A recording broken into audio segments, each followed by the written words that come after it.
So one thing I rarely get a chance to do is actually work on my own stuff. I kind of have to live vicariously through customers and seeing what their finished dioramas look like. Um, so this weekend, I finally decided to make my own war table, and just figured I'd shoot a little video tutorial on how I did it.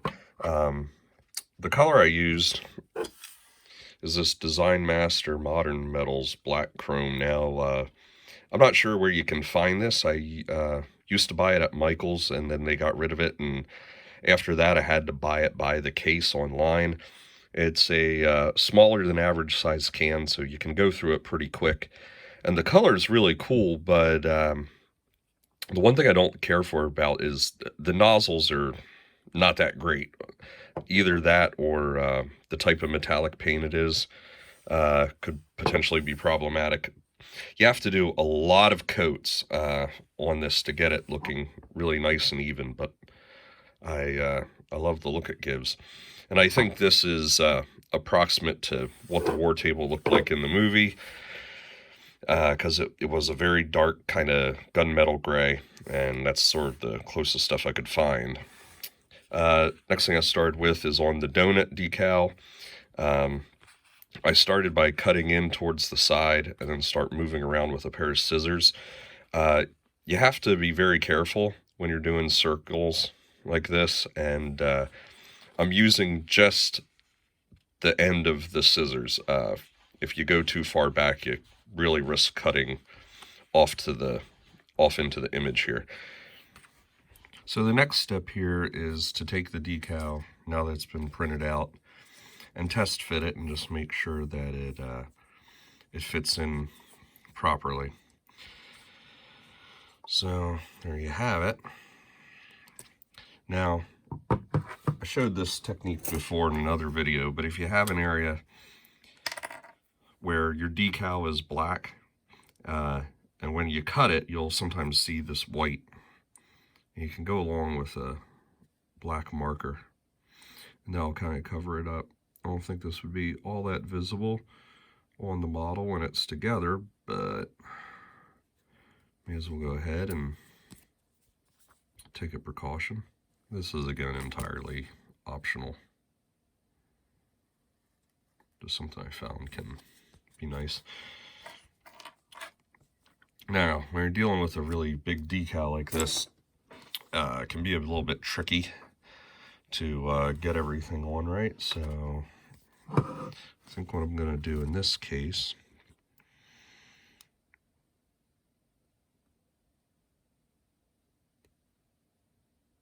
if I could actually get this to separate here. All right.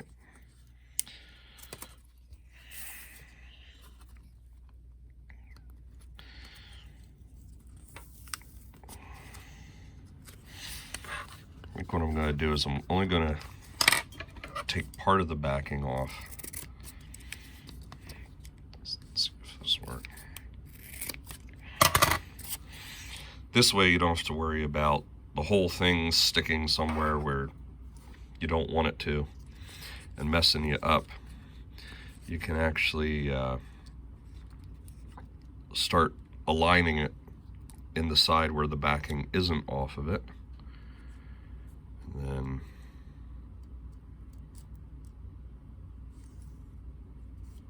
work that part down.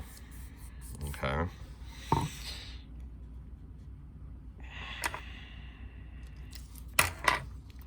So now everything should be aligned. And you don't want to bend this back on itself so far that it creates a crease, folds it or anything. But now you should be able to get it to align. And you gotta watch here where sometimes there's a cut on the backing. And just slowly sit it down. There it should align. And there you go. There's your donut. That is by far your hardest decal to put down on this thing.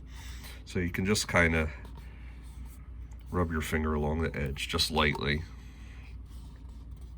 Just make sure that decal is seated properly.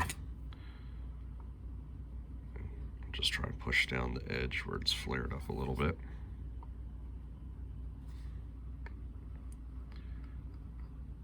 There you go, onto the small guys.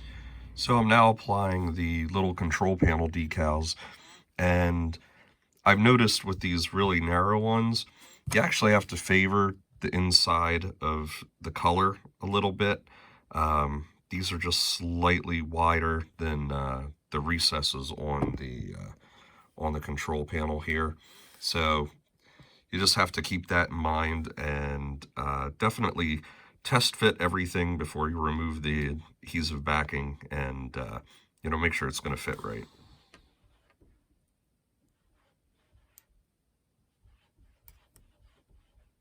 Push that down.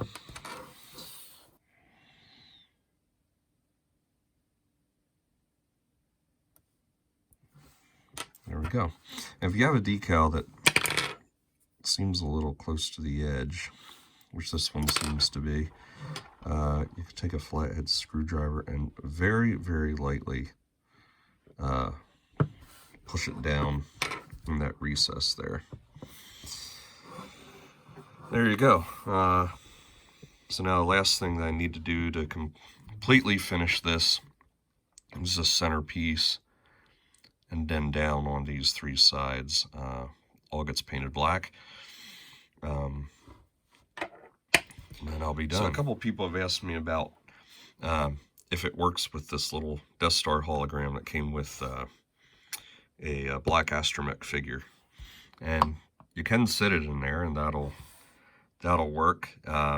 However, in the movie, you never saw them just display a small version of the Death Star like that. They had a very little one orbiting Endor, and then that expanded to show the Death Star, about that big in holographic form.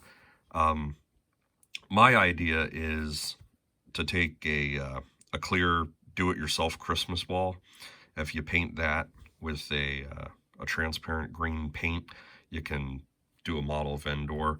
Then either cut this and find a way to mount this Death Star hologram to the Endor sphere, or you could do, use that same Christmas ball and do a replica of the Death Star hologram that way. This isn't really accurately sized for either way it was portrayed in the movie, but certainly does in a pinch, and it still looks pretty darn cool, if I do say so myself.